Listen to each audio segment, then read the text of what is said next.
বন্ধুরা, আর statistical থার্মোডাইনামিক্সের 6th লেকচারে আমরা মূলত রোটেশনাল পার্টিশন ফাংশন নিয়ে কথা বলবো।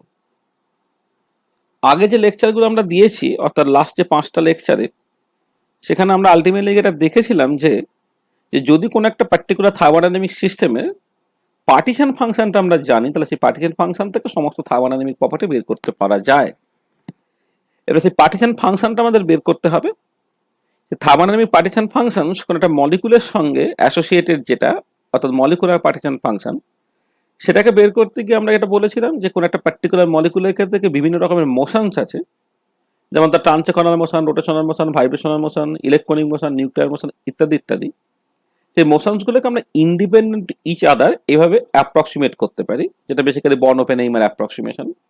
আমরা বলেছিলাম যে বিভিন্ন রকমের মোশনের টাইম স্কেল, তার একটা লং গ্যাপ আছে। ট্রান্সেকনাল মোশন ভীষণ স্লো, তার তুলনায় রোটেশনাল মোশন প্রায় 100 টাইম ফাস্টার, ভাইব্রেশনাল মোশন আরো 100 টাইম ফাস্টার, ইলেকট্রনিক মোশন আরো 100 টাইম ফাস্টার অ্যান্ড সো অন।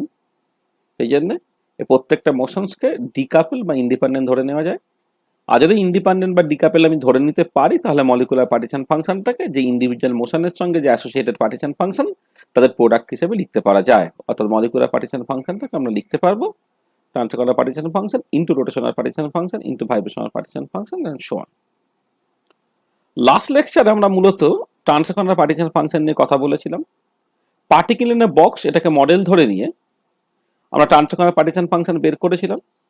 যে ট্রান্সেকনাল পার্টিশন ফাংশন থেকে যে থার্মোডাইনামিক কোয়ান্টিটিগুলোকে বের করব, আমরা আশা করেছিলাম সেইগুলো কোনো একটা আইডিয়াল গ্যাসের যে থার্মোডাইনামিক্স বা থার্মোডাইনামিক্সে আইডিয়াল গ্যাসের জন্য থার্মোডাইনামিক্যাল যে সমস্ত ইকুয়েশনসগুলো আছে তার সঙ্গে ব্যাপারটাকে মিলে যাবে।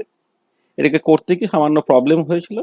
প্রবলেমটা হচ্ছে যে আমি এন পার্টিকেল পার্টিশন ফাংশনটা কেমন করে লিখবো, এটা just single particle partition function to the power N, নাকি single particle partition function to the power N by N factorial, যেটা গিবস প্যারাডক্সের থ্রু দিয়ে এসেছিল। সেই গিভ প্যারাডক্সকে আমরা রিজলভ করেছিলাম।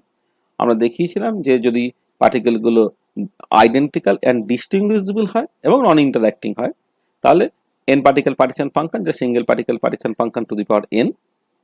আর পার্টিকেল যদি আইডেন্টিক্যাল, ইন্ডিপেন্ডেন্ট এবং ইনডিস্টিংগুইশেবল হয়, তাহলে এন পার্টিকেল পার্টিশন ফাংশনকে লিখতে হবে single particle partition function to the power n divided by N factorial. সেইখান থেকে আমরা এনট্রপির এক্সাক্ট এক্সপ্রেশন পেয়েছিলাম, যেটা বেসিক্যালি সার্কুট-টেট্রাড ইকুয়েশন। এবং তার সঙ্গে সঙ্গে আমরা যে দু একটা কথাবার্তা বলতে পেরেছিলাম, সেটা হচ্ছে এই যে ক্লাসিক্যাল লিমিট, যেটা অর্থাৎ ক্লাসিক্যাল থার্মোডাইনামিক্স থেকে যে এক্সপ্রেশনগুলো পাওয়া যাচ্ছে, সেইটা যদি ফাইনাইট সাইজ এটাকে আমি কনসিডার করি, অর্থাৎ যেখানে থার্মাল ডি ব্রগলি ওয়েভলেন্থ, সেটা যে ইন্টার পার্টিকেল সেপারেশন বা বক্স লেন্থ তার কম্পারেবল যখন হয়ে যাবে, সেই সিচুয়েশনে আমাকে ফাইনাইট সাইজ এফেক্ট নিয়ে আলোচনা করতে হবে। এবং ফাইনাইট সাইজ এফেক্ট কনসিডার করলে যে থার্মোডাইনামিক প্রপার্টিগুলো কেমন করে চেঞ্জ হচ্ছে, সেই নিয়ে দু চারটে কথাবার্তা বলেছিলাম। আচ্ছা, আজকে আমাদের আলোচনাটা হবে রোটেশনাল পার্টিশন ফাংশন নিয়ে। আচ্ছা, তার আগে আমরা একটুখানি বলে নিই যে পার্টিশন ফাংশনটা অ্যাকচুয়ালি কেমন করে আমরা বের করি, যেটা আমরা 4th লেকচারে বলেছিলাম, সেটা আরেকবার একটু রিক্যাপচুলেট করে নেওয়া। যে কোনো একটা পার্টিকুলার টাইপ অফ মোশনস, তার যে বিভিন্ন এনার্জি লেভেলস আছে, এনার্জি লেভেলের এনার্জিগুলো যথাক্রমে এপসাইলন 0, এপসাইলন 1, এপসাইলন 2 এইরকম ভাবে যদি আমি ভাবি, এবং প্রত্যেকটা এনার্জি লেভেলের ডিজেনারেসি যথাক্রমে G0, G1, G2 এইরকম ভাবে যদি ভাবা যায়, তাহলে সিঙ্গেল পার্টিকেল পার্টিশন ফাংশনকে লিখতে পারা যাবে summation over i GI e to the power minus epsilon i by KT। এই পার্টিকুলার কেসে এই i এর যে ইন্ডেক্সটা, সেটা runs over the energy level, not the quantum states. আর আমি এই আইটাকে জাস্ট এখানে জে দিয়ে রিপ্লেস করে দিলাম, অর্থাৎ সিঙ্গেল পার্টিকেল পার্টিশন ফাংশনটাকে লিখলাম summation over J E to the power minus epsilon J by KT. তাহলে এখানে যে ডিজেনারেসি ফ্যাক্টরটা ছিল, এখানে ডিজেনারেসি ফ্যাক্টরটা নেই। তাহলে এইরকম ভাবে যদি লিখতে হয়, তাহলে কিন্তু এই জেটা এটা রানস ওভার কোয়ান্টাম স্টেটস। অর্থাৎ আমি যদি যতগুলো ডিসক্রিট এনার্জি লেভেলস আছে এই সামেশন ইন্ডেক্স থেকে ততগুলো টার্ম রাখতে চাই, তাহলে অবশ্যই কোন একটা পার্টিকুলার এনার্জি লেভেলে কতগুলো কোয়ান্টাম স্টেট থাকতে পারে, অর্থাৎ ডিজেনারেসি ফ্যাক্টরটা এখানে গুণ করতে হবে। আগে যদি ইন্টারেস্টেড হয় জাস্ট শুধুমাত্র কোয়ান্টাম স্টেটসগুলোকে নিয়ে, এনার্জি লেভেলগুলোকে নিয়ে নয়, তাহলে এইখানে কিন্তু আমি সমস্ত কোয়ান্টাম স্টেটস তার উপর আমাকে সামেশনটাকে নিতে হবে। আচ্ছা, এবারে যে কোনো পার্টিশন ফাংশন বের করতে গেলে আমরা প্রথমেই যে জিনিসটাকে করব, সেটা হচ্ছে এই এনার্জি লেভেল বা ডিজেনারেসি, তার অ্যাকচুয়ালি ইনফরমেশনটা পেতে হবে। এই যে এনার্জি লেভেল এবং ডিজেনারেসি, তার অ্যাকচুয়ালি এক্সপ্রেশনগুলো পেয়ে যাওয়ার দরকার পড়ছে। এনার্জি লেভেল এবং ডিজেনারেসি তার এক্সপ্রেশনগুলো পেতে হবে প্রবলেমটাকে কোয়ান্টাম মেকানিক্যালি সলভ করে। বিভিন্ন রকমের মোশনের জন্য বিভিন্ন রকমের মডেল সিস্টেম আমরা কনসিডার করি, যেমন ট্রান্সকনাল মোশন, তার কোয়ান্টাইজেশন, এইটা নিয়ে কথাবার্তা বলতে গিয়ে আমি পার্টিকেলের বক্সটাকে মডেল প্রবলেম হিসেবে চুজ করেছিলাম এবং দেখেছিলাম যে এই মডেলটা আইডিয়াল গ্যাস তার সঙ্গে ব্যাপারটা ঠিক ম্যাচ করে যাচ্ছে। ঠিক একই রকম ভাবে আমরা যখন রোটেশনাল মোশন, তার কোয়ান্টাইজ এনার্জি এক্সপ্রেশন, তার ডিজেনারেসি, এইটা নিয়ে কথাবার্তা বলবো, আমরা যে মডেল সিস্টেমটাকে নিয়ে মাথা ঘামাবো সেটা হচ্ছে রিজিড রোটার মডেল। এই যে রিজিড রোটার মডেলটা, এটা খুব পপুলার মডেল। পার্টিকুলারলি আমরা যখন ডায়াটমিক মলিকুল তার রোটেশনাল স্পেকট্রোস্কোপি বা মাইক্রো স্পেকট্রোস্কোপি নিয়ে কথাবার্তা বলি, আমরা এই ডায়াটমিক মলিকুলটাকে একটা রিজিড রোটেটার বা রিজিড রোটার কনসিডার করে নিই। রোটেটার মানে হচ্ছে যে একটা পার্টিকুলার বডি যেটা একটা ফিক্সড পয়েন্ট বা ফিক্সড অ্যাক্সিসের চারদিকে রোটেট করছে। আর রিজিড কথাটার মানে হলো, যেমন একটা ডায়াটমিক মলিকুল যদি আমি রিজিড রোটার মডেল দিয়ে বুঝতে চাই, এর বেসিক্যালি মানে হচ্ছে এই যে যে এই বন্ডটা এতটাই শক্ত বা ফোর্স কনস্ট্যান্টটা এতটাই বেশি যাতে করে ডিউরিং রোটেশন যে সেন্ট্রিফিউগাল ফোর্স আসবে, সেই সেন্ট্রিফিউগাল ফোর্সের জন্য কোনো ডিস্টরশন হবে না। মানে অ্যাজিব ব্যাপারটাকে ভাবা যেতে পারে যে যদি একটা রাবার ব্যান্ডে একটা ঢিল বেঁধে আমি ঘোরাই, তাহলে সেন্ট্রিফিউগাল ফোর্সের জন্য যত জোরে ঘোরাবো রাবার ব্যান্ডটা তত স্ট্রেসড হবে। কিন্তু এই রাবার ব্যান্ডের বদলে যদি আমি একটা আয়রন স্ট্রিং, শক্ত স্ট্রিং নিয়ে একটা বল বেঁধে সেটাকে ঘোরানোর চেষ্টা করি, যত জোরেই ঘোরাই না কেন তার যে লেন্থটা ইলংগেটেড হচ্ছে বা লেন্থটা বাড়ছে, সেটাকে যে আমি সিম্পলি নেগলেক্ট করতে পারি। রিজিড রোটার মডেল আমরা বেসিক্যালি সেটাই করব, যে ধরে নেব যে ডিউরিং রোটেশন ওই বন্ড লেন্থের কোনো রকম চেঞ্জ হচ্ছে না। আচ্ছা, তা যদি হয় তাহলে আমরা যেটা করতে পারি সেটা হচ্ছে এই, যেমন এই মডেলটা ভালো করে একটু দেখা যাক। যে এখানে অ্যাজিভ যেন একটা ডায়াটমিক মলিকুল এই সেল টাইপের, একটা মাস আছে M1 আর একটা মাস M2, যেটা একটা বন্ড দিয়ে কানেক্টেড বা একটা স্ট্রিং দিয়ে কানেক্টেড। এবারে এর শুধুমাত্র রোটেশনাল মোশন আমি কনসিডার করতে চাইছি, অর্থাৎ একটা সেন্টার অফ মাস আছে, সেন্টার অফ মাসের অ্যাবাউটে জাস্ট M1 এবং M2 মাস দুটোই সেপারেটলি ঘুরছে। আর এবারে এই বন্ডটা ডিউরিং রোটেশন কোনো রকম ভাবে চেঞ্জ হবে না বলে আমি জাস্ট লিখতে পারি যে ইকুইলিব্রিয়াম বন্ড লেন্থ যেটা R0, সেটাকে জাস্ট R1 প্লাস R2 লিখতে পারছি, যেখানে R1 হচ্ছে সেন্টার অফ মাস থেকে M1 মাস তার দূরত্ব, আর R2 হচ্ছে সেন্টার অফ মাস থেকে M2 যে মাস তার দূরত্ব। আর একটা যেটা ভেরি ভেরি ইম্পর্টেন্ট, যে এইটা যদি সেন্টার অফ মাস হয়, অর্থাৎ এর অ্যাবাউটে ঘুরলে যদি তার সঙ্গে অ্যাসোসিয়েটেড কোনো ট্রান্সকনাল মোশন না হতে হয়, তাহলে যেটা হতে হবে সেটা হচ্ছে M1R1 ইকুয়াল টু M2R2। তাহলে এইটা এলো রিজিড রোটার থেকে, যেখানে R0টা R1 প্লাস R2, আর এইটা হলো সেন্টার অফ মাসের ডেফিনেশন থেকে, যেটা M1R1 ইকুয়াল টু M2R2। আচ্ছা, এবারে এই দুটো ইকুয়েশন আমি যদি এখানে R2টাকে জাস্ট R0 মাইনাস R1 হিসেবে রিপ্লেস করি, তাহলে এই দুটো ইকুয়েশন থেকে ক্লিয়ারলি দেখতে পাওয়া যাচ্ছে যে R1 equal to M2 by M1 plus M2 into R0 হয়ে গেল, আর R2টা যেটা M1 by M1 plus M2 R0 হয়ে যাচ্ছে। একটা জিনিস যেটা ইম্পর্টেন্ট সেটা হচ্ছে এই যে সেন্টার অফ মাস থেকে কোন একটা মাস পয়েন্টের দূরত্ব তার মাসের সঙ্গে ইনভার্সলি প্রপোর্শনাল, অর্থাৎ যে ম্যাসিভ সেন্টার, যার মাস বেশি, সেন্টার অফ মাসটা কিন্তু তার দিকে টিল্টেড থাকবে। সেই একই কারণে যখন আমরা হাইড্রোজেন অ্যাটম কনসিডার করি বা হাইড্রোজেন লাইক সিস্টেমে নিউক্লিয়াসকে কেন্দ্র করে ইলেকট্রনটা ঘুরছে আমি কনসিডার করি, যেখানে নিউক্লিয়াসের মাসটা অনেক অনেক বেশি ইন কম্পারিজন টু ইলেকট্রন হয়ে যাওয়ার জন্য আমি একটা জিনিস অ্যাজিউম করেই নিতে পারি যে সেন্টার অফ মাসটা অ্যাজিভ যেন নিউক্লিয়াস দিয়ে পাস করছে। এখানেও ঠিক একই রকমের সিচুয়েশন। মানে এখানে একটা জিনিস যার মাথায় রাখতে হবে যে সিম্পলি যখন আমরা ছবিটাকে আঁকবো, ছবিটাকে আঁকার সময় যা দুটো মাস যদি সমান হয় তাহলে সেন্টার অফ মাসটা একদম মিড পয়েন্টে থাকবে, আর যদি একটা মাস বেশি হয় তাহলে অবশ্যই কোয়ালিটেটিভলি ছবিটাকে আঁকতে গেলে সেন্টার অফ মাসটা কিন্তু যেটা মোর ম্যাসিভ তার দিকে টিল্টেড করেই আঁকতে হবে। আচ্ছা, ঠিক আছে। তাহলে এবারে যে জিনিসটা ইম্পর্টেন্ট সেটা হচ্ছে এই যে যখন আমি এই রোটেশনাল এনার্জি নিয়ে কথাবার্তা বলবো, সেখানে মোমেন্ট অফ ইনার্সিয়া একটা ভেরি ইম্পর্টেন্ট রোল প্লে করবে। তাহলে মোমেন্ট অফ ইনার্সিয়া এই পার্টিকুলার সিস্টেমে বাই ডেফিনেশন কি, M1R1 square plus M2R2 square, যেখানে R1টা হচ্ছে সেন্টার অফ মাস থেকে M1 মাসের দূরত্ব, আর R2 হচ্ছে সেন্টার অফ মাস থেকে M2 মাসের দূরত্ব। তাহলে মোমেন্ট অফ ইনার্সিয়াটাকে আমি লিখতে পারছি M1, আর এর আগে আমি এই যে R1 এবং R2 এর এক্সপ্রেশনগুলো বের করে দেখেছি সেগুলো এখানে বসিয়ে দিলাম।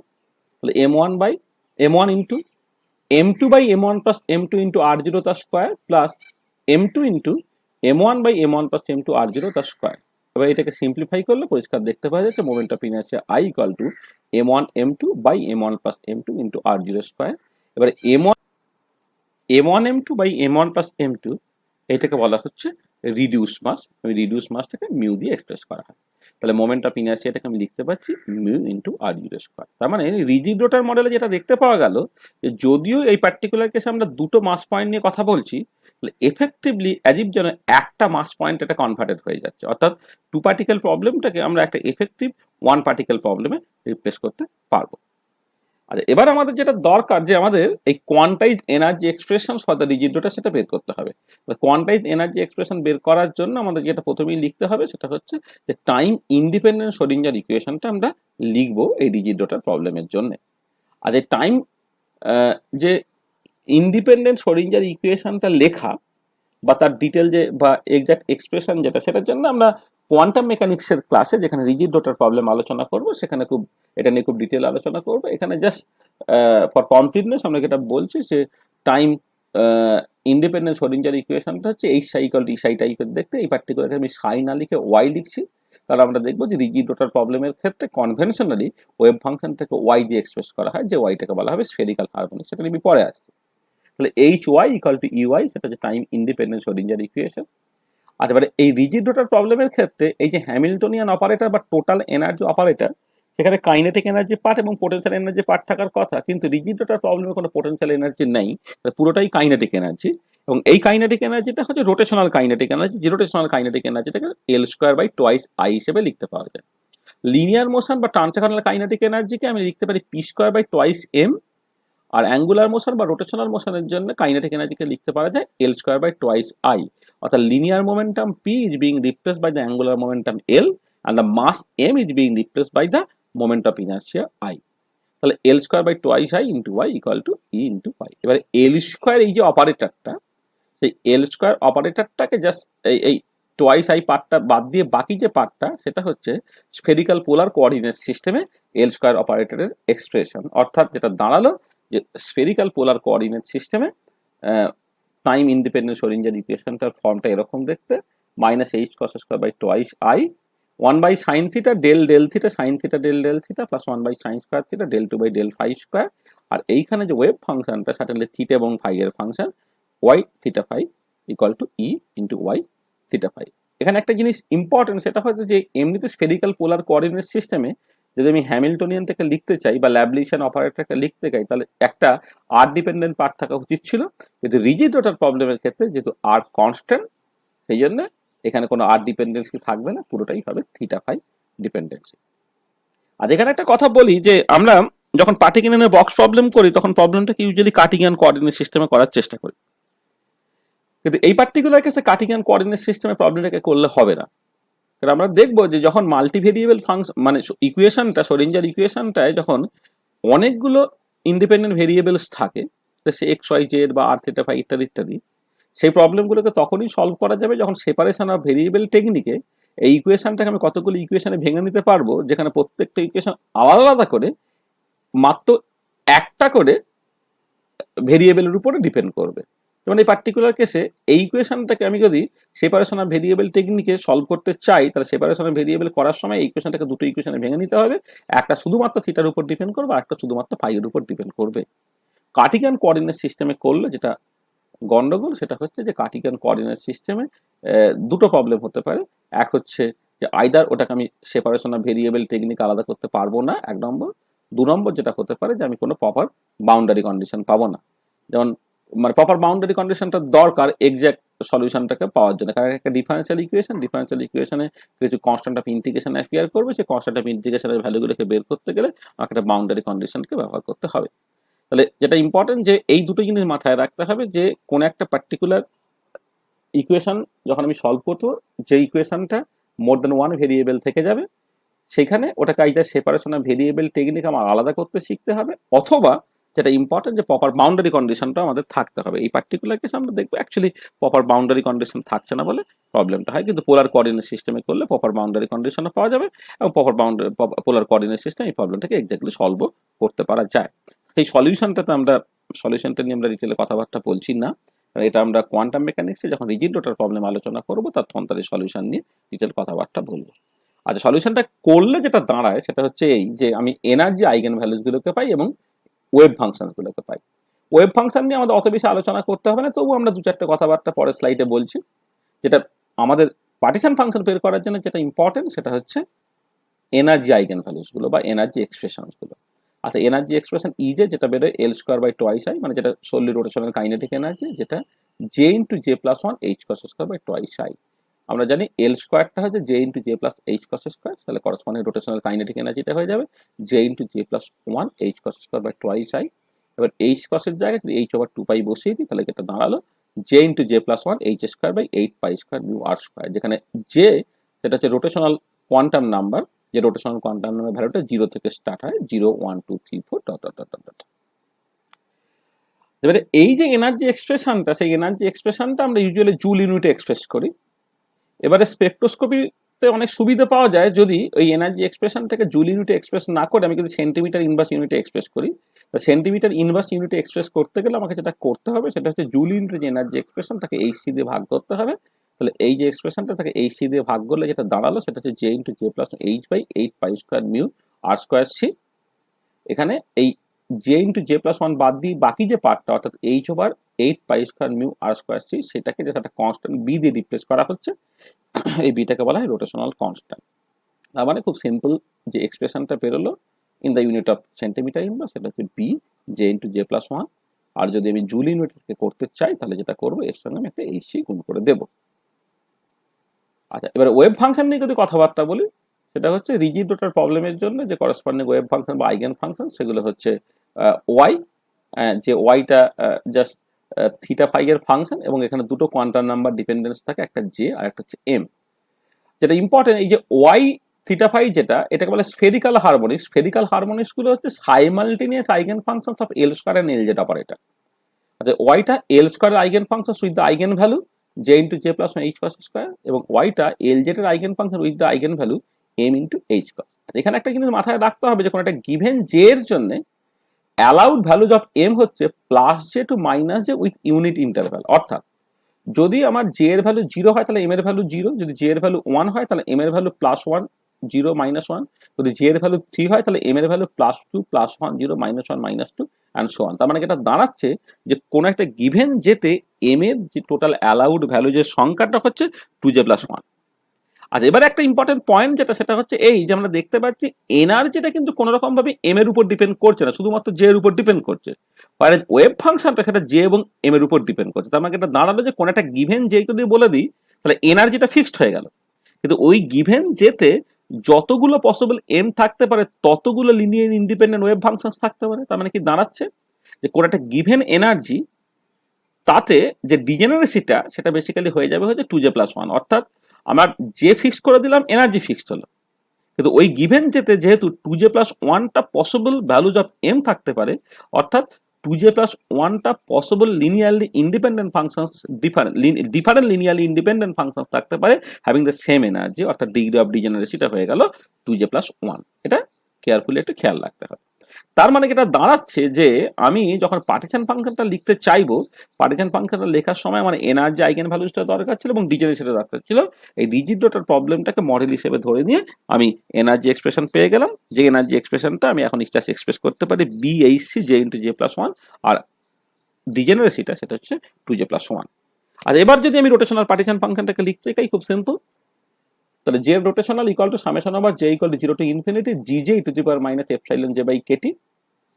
তাহলে এখানে আমি জাস্ট জি এর জায়গায় 2j প্লাস 1 লিখলাম, আর এই এনার্জিটা ইন দ্য ইউনিট অফ, যদি আমি জুল ইউনিটে লিখি, কারণ কেটিটা in the unit of joule unit আছে। আচ্ছা, একটা জিনিস খেয়াল রাখতে হবে যে এক্সপোনেনশিয়াল কোয়ান্টিটি গুলো সবসময় হচ্ছে ইউনিটলেস নাম্বার হবে, অর্থাৎ এই পার্টটা কিন্তু ইউনিটলেস নাম্বার।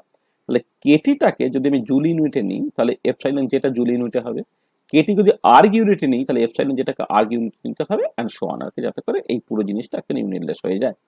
তাহলে আমি জাস্ট এপসাইলন যেটাকে লিখলাম B H C J into J plus 1, just H C এখানে দিতে হবে, কিন্তু এইচ সি না দিলে উপরটা হয়ে যেত সেন্টিমিটার ইনভার্স, নিচটা হয়ে যেত হচ্ছে জুল, তাহলে ডাইমেনশনাল মিসম্যাচ হয়ে যেত, এটা লেখা যাবে না। তার মানে যেটা দাঁড়াচ্ছে rotational partition function summation over J equal to 0 থেকে infinity 2j plus 1 E to the power minus B H C J into J plus 1 K. আর এবার নেক্সট যে কাজ সেটা হচ্ছে যে এই যে সামেশনটাকে, সেই সামেশনটাকে আমাকে ঠিক ঠিক করে লিখে একটা ক্লোজ ফর্ম পেতে হবে। আর এইটা আমি দুটো এক্সট্রিম কেস প্রথমে কনসিডার করি। প্রথম প্রথমে একটা কেস কনসিডার করছি যেখানে spacing between two successive energy levels is much greater than the thermal energy Katie.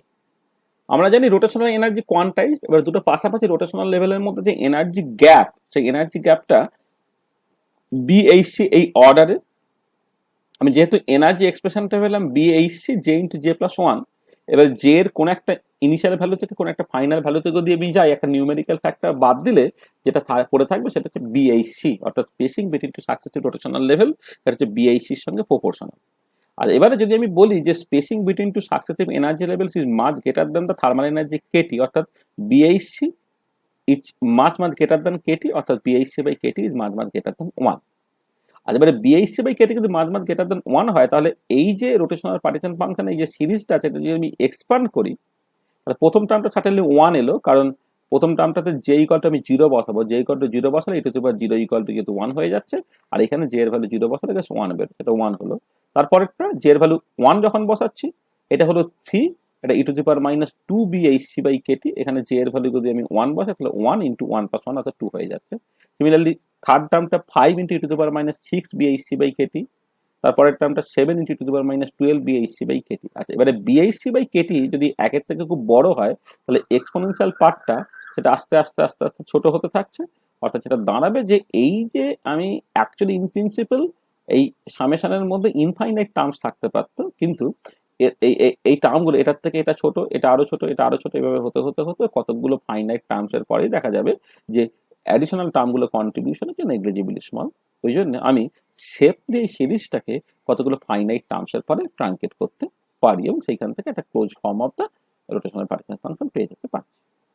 আর আরেকটা এক্সট্রিম সিচুয়েশনে এটা হতে পারে যে spacing between two successive rotational energy level is much less than the thermal energy KT, অর্থাৎ এই পার্টিকুলার কেসে BHC by KT is much less than one. আর এই তখন আমি যেটাকে করতে পারবো সেটা হচ্ছে এই সামেশনটাকে আমি ইন্টিগ্রেশনে কনভার্ট করতে পারবো।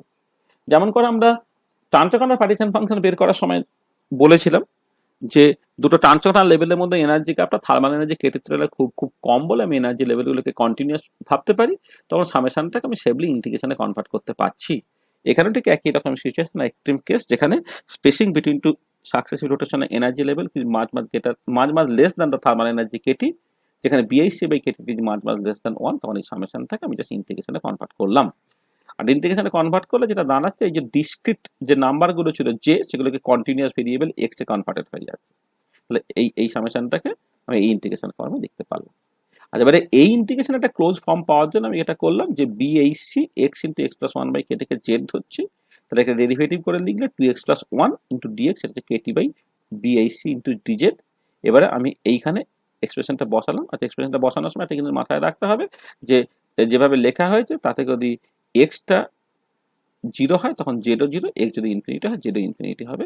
এই ইন্টিগ্রেশনটাকে আমি কনভার্ট করছি এইরকম ভাবে, Z rotational equal to KT by BHC, এই যে কেটি বাই বিএইচসিটা এসে গেল, তার সঙ্গে ইন্টিগ্রাল জিরো থেকে infinity E to the power minus Z DZ. আর E to the power minus Z DZ এর যদি ইন্টিগ্রেশন করা যায় তাহলে minus E to the power minus Z, লিমিটটা বসে গেলে জিরো থেকে ইনফিনিটি পর্যন্ত, ইনফিনিটি বসালে জিরো আর জিরো বসালে সেটা ওয়ান, অর্থাৎ উত্তরটা বেরোলো কেটি বাই বিএইচসি। এবার বি এর জায়গায় আমি যদি তার যে এক্সপ্রেশনটা ছিল বসিয়ে দিই, তাহলে সেটা দাঁড়াচ্ছে eight pi square I KT by H square, অর্থাৎ single particle rotational partition function সেটা হয়ে গেল eight pi square I KT by H square, যেখানে আই হচ্ছে আমার মোমেন্ট অফ ইনার্শিয়া, কে হচ্ছে বোলম্যান কনস্ট্যান্ট, টি হচ্ছে টেম্পারেচার ইন কেলভিন, এই অ্যাজ ইউজুয়াল প্লাঙ্ক কনস্ট্যান্ট। আচ্ছা, এই যে এক্সপ্রেশনটা আমরা বের করলাম, এই এক্সপ্রেশনটা কিন্তু হেটেরোনিউক্লিয়ার ডায়াটমিক মলিকুলের জন্য। তাহলে হেটেরোনিউক্লিয়ার ডায়াটমিক মলিকুলের জন্য যে রোটেশনাল পার্টিশন ফাংশন সেটা eight pi square I KT by H square. আর এখানে একটা জিনিস বলি, সেটা হচ্ছে এই যে rotational partition function must be unitless বা ডাইমেনশনলেস। তাহলে এই যে এক্সপ্রেশন যেটা আমি পেয়েছি, এখানে টি একটা টেম্পারেচার যদি অলরেডি থেকে থাকে, তাহলে এই যে বাকি পার্টটা eight pi square I K by H square, this must have the dimension of one by temperature. অর্থাৎ আমি এই যে পুরো জিনিসটাকে এটাকে জাস্ট রিপ্লেস করলাম ওয়ান বাই থিটা আর দিয়ে, অর্থাৎ একটা থিটা আর বলে একটা টেম্পারেচার স্কেল ডিফাইন করলাম, যে থিটা আরটা হচ্ছে H square by eight pi square I K, যাতে করে rotational partition function T by theta R হিসেবে লিখতে পারি, যেখানে থিটা আরটাকে আমরা রোটেশনাল টেম্পারেচার। আর এবার কথা হচ্ছে যে হেটেরোনিউক্লিয়ার ডায়াটমিক মলিকুলের ক্ষেত্রে এইটা হচ্ছে সিঙ্গেল পার্টিকেল পার্টিশন ফাংশনটা। এবারে হোমোনিউক্লিয়ার ডায়াটমিক মলিকুলের ক্ষেত্রে কি জিনিসটা পাল্টে যাবে? যেটা বলা হচ্ছে হ্যাঁ জিনিসটা পাল্টে যাবে। হোমোনিউক্লিয়ার ডায়াটমিক মলিকুলের ক্ষেত্রে একটা সিমেট্রি নাম্বার, সেটাকে আমাকে ইন্ট্রোডিউস করতে হবে, যে সিমেট্রি নাম্বারটা আমি পরের স্লাইডে ডিটেল আলোচনা করছি। যে হোমোনিউক্লিয়ার ডায়াটমিক মলিকুলের ক্ষেত্রে একটা সিমেট্রি নাম্বার সিগমা, তার ভ্যালুটা হচ্ছে 2, এবং করসপন্ডিংলি যেটা রোটেশনাল পার্টিশন ফাংশন সেটা হয়ে যাবে 8 pi square I KT by sigma H square, যেখানে সিগমার ভ্যালুকে আমাকে জাস্ট 2 বসাতে হবে। আচ্ছা, সিমেট্রি নাম্বারটা কি একটু জাস্ট সিম্পলি আলোচনা করি উপরে। সেটা হচ্ছে যে it is the total number of equivalent configuration that can be obtained only by rotation. আচ্ছা, আমরা সিমেট্রি এলিমেন্ট, সিমেট্রি অপারেশন ইত্যাদি জানি। এখানে সিমেট্রি অপারেশনের কথা বলা হচ্ছে যে কোন একটা পার্টিকুলার মলিকুলার ক্ষেত্রে আমি কিছু জিওমেট্রিক অপারেশনস করব, হতে পারে সেটা ট্রান্সলেশনটা বাদ, আমি এখানে পয়েন্ট গ্রুপ নিয়ে কথাবার্তা বললে আমরা হতে পারে সেটা রোটেশন, হতে পারে সেটা রিফ্লেকশন, হতে পারে সেটা ইনভার্সন, হতে পারে সেটা রোটেশন ফলোড বাই রিফ্লেকশন। তাদের ক্ষেত্রে দেখতে হবে এই অপারেশনগুলোকে করলে আমি একটা ইনডিস্টিংগুইজেবল কনফিগারেশন ফিরে পাচ্ছি। তাহলে এই যে অপারেশনটা করলে ইনডিস্টিংগুইজেবল কনফিগারেশন পাওয়া যাবে সেগুলোকে বলা হচ্ছে সিমেট্রি অপারেশন। সিমেট্রির নাম্বার বলতে গিয়ে আমি শুধুমাত্র রোটেশন এই অপারেশনটাকে নিয়ে কথাবার্তা বলবো। তাহলে কোন একটা পার্টিকুলার মলিকুলে জাস্ট বাই সিম্পল রোটেশন আমি কতগুলো ইনডিস্টিংগুইজেবল কনফিগারেশন ফিরে পেতে পারি, সেটাই হচ্ছে আমার সিমেট্রি নাম্বার। যেমন আমি যদি একটা হেটেরোনিক ডায়াটমিক মলিকুল নিয়ে কথাবার্তা বলি, তাহলে হেটেরোনিক ডায়াটমিক মলিকুলের ক্ষেত্রে যেমন এ বি টাইপের যদি মলিকুল হয়, তো এর ক্ষেত্রে কোনো সিটু অ্যাক্সিস নেই। কিন্তু যদি হোমোনিক ডায়াটমিক মলিকুল কনসিডার করি, ক্ষেত্রে সিটু অ্যাক্সিস আছে। যেমন এই পার্টিকুলার কেসে এটা হচ্ছে সিটু অ্যাক্সিস, এটা একটা হোমোনিক ডায়াটমিক মলিকুল, এখানেও এখানে এটা নিয়ে কথাবার্তা বলছি। তাহলে আমি যদি এটা জাস্ট 180 ডিগ্রি রোটেট করি, তাহলে ইনডিস্টিংগুইজেবল কনফিগারেশন ফিরে পাচ্ছি। অর্থাৎ এই পার্টিকুলার কেসে আমরা বলবো যে C21 আর C22 যেটা বেসিক্যালি আইডেন্টিটি, এই দুটো সিমেট্রি অপারেশন পাওয়া যাচ্ছে জাস্ট বাই সিম্পলি রোটেশন, আর এখানে সিমেট্রি নাম্বার হয়ে গেল 2। ঠিক একই রকম ভাবে ওয়াটার মলিকুল যেটা C2V পয়েন্ট গ্রুপের মধ্যে বিলং করে, বা ফর্মালডিহাইড মলিকুল যেটা C2V পয়েন্ট গ্রুপের মধ্যে বিলং করে, এর ক্ষেত্রে C2 আছে, সেটা C2 হলে C21 C22 এই দুটো ডিস্টিংক্ট সিমেট্রি অপারেশন আছে জাস্ট বাই রোটেশন, অর্থাৎ এখানে সিমেট্রি নাম্বার 2। ঠিক একই রকম ভাবে অ্যামোনিয়া মলিকুল যদি আমি কনসিডার করি, অ্যামোনিয়া মলিকুল হচ্ছে সিটিভি পয়েন্ট গ্রুপের মধ্যে বিলং করে। সিটিভি পয়েন্ট গ্রুপের মধ্যে বিলং করে আমি 120 ডিগ্রি, 240 ডিগ্রি এবং 360 ডিগ্রি রোটেট করতে পারি, অর্থাৎ CT1 CT2 CT3 এই তিনটে, যেমন এই ছবিতে যেটা বোঝানো হচ্ছে CT1 CT2 CT3 এই তিনটে সিমেট্রি অপারেশন আছে, অর্থাৎ সিমেট্রি নাম্বার হলো 3। সিমিলারলি যদি টেট্রাহেড্রাল মলিকুল হয়, তার ক্ষেত্রে সিমেট্রি নাম্বার মানে মিথেন বা CCl4, এছাড়া বেনজিন মলিকুলের ক্ষেত্রে দেখতে পাবো সিগমা, সেটা হচ্ছে 12, বা অক্টাহেড্রাল মলিকুল SF6 এর ক্ষেত্রে সিমেট্রি নাম্বার হয়ে যায় 24। তাহলে এই যে করসপন্ডিং টেবিলটা, যেখানে বিভিন্ন পয়েন্ট গ্রুপের ক্ষেত্রে অ্যাকচুয়ালি সিমেট্রি নাম্বারটা তার পসিবল ভ্যালুজ কি হতে পারে সেটাকে এখানে বলে দেওয়া হচ্ছে। যেটা ইম্পর্টেন্ট যে আমরা যখন রোটেশনাল পার্টিশন ফাংশন বের করব, তখন কিন্তু এই সিমেট্রির নাম্বার দিয়ে প্রপারলি ডিভিশনটা করতে হবে to get the exact result. আচ্ছা, এবারে যদি আমি একটা অ্যাসিমেট্রিক টপ মলিকুল নিই, আচ্ছা এখানে একটা কতগুলো কথা বলি, সেটা হচ্ছে যে এই যে সিমেট্রি নাম্বার তার ইনক্লুশনটা ঠিক এক্স্যাক্টলি কিরকম ভাবে হচ্ছে সেটা নিয়ে কথা বলতে গেলে অনেকটা ডিটেল কথাবার্তা বলতে হবে।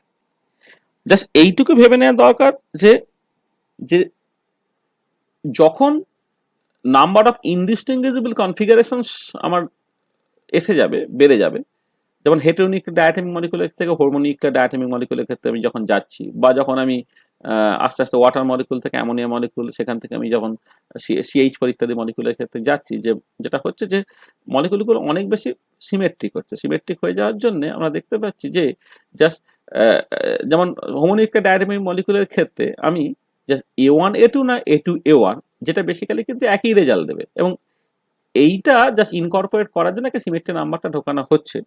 এই সিমেট্রি নাম্বার ইনক্লুশন এবং সেই নিয়ে যে ডিটেল ডিসকাশন, সেটা আমরা একটা সেপারেট ক্লাসের মধ্যে আলোচনা করব। এটা খুব ডিটেলে হয়ে যাবে। এটা 1935-এর আইরিং এর যে বিখ্যাত পেপারটা আছে, সেই পেপারের সঙ্গে এটা একটু কঠিন লাগতে পারে, এটা এখন আমরা ওই ঝামেলার মধ্যে যাচ্ছি না। আমরা আজকে আরেকটা ইম্পর্টেন্ট জিনিস আলোচনা করব।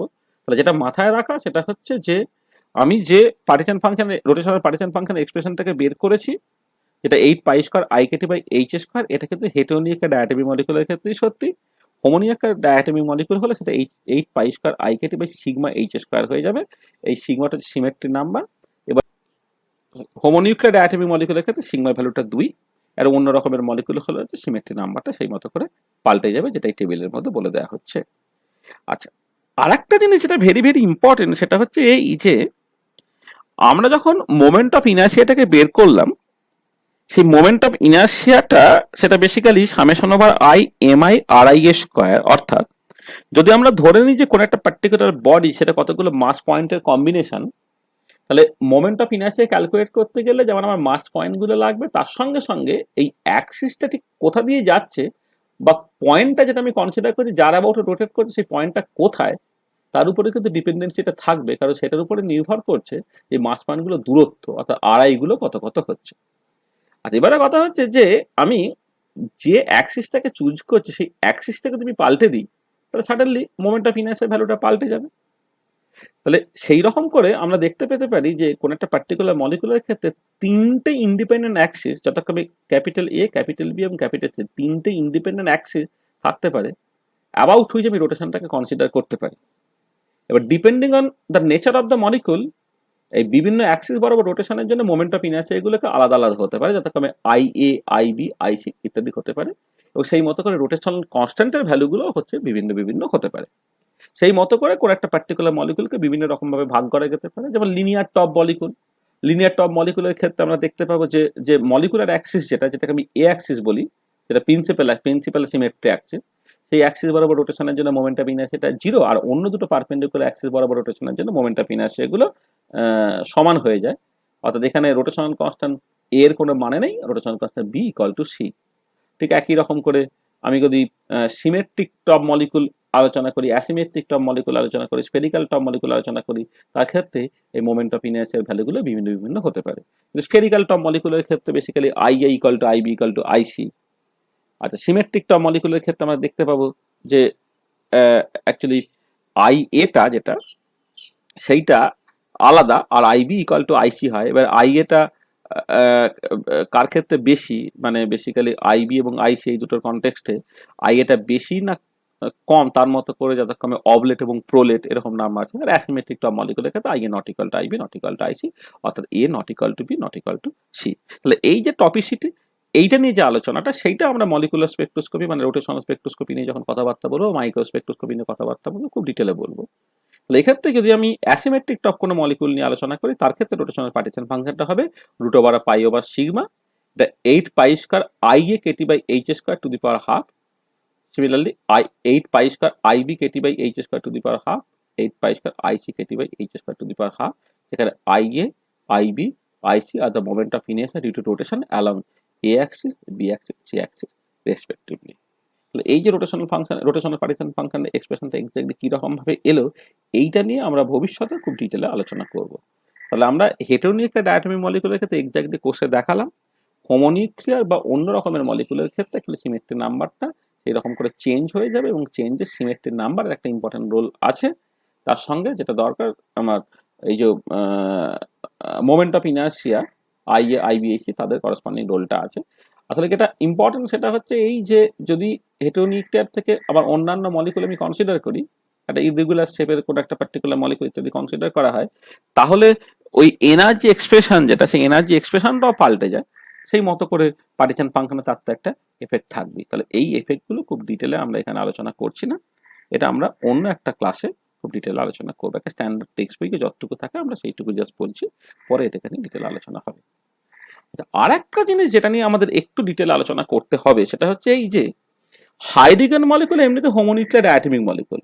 তাহলে হোমোনিউক্লিয়ার ডায়াটমিক মলিকুল যদি হয়, তাহলে তার ক্ষেত্রে রোটেশনাল পার্টিশন ফাংশনটা লেখা উচিত 8 pi square I KT by 2 H square. কিন্তু আনফরচুনেটলি যেটা দেখতে পাওয়া যাচ্ছে যে হাইড্রোজেন মলিকুলের ক্ষেত্রে যদি আমি ওই রোটেশনাল পার্টিশন ফাংশন নিয়ে ক্যালকুলেশন করি, তাহলে আলটিমেট যে রেজাল্টগুলো পাওয়া যায় সেই রেজাল্টগুলো এক্সপেরিমেন্টাল রেজাল্টের সঙ্গে মেলে না।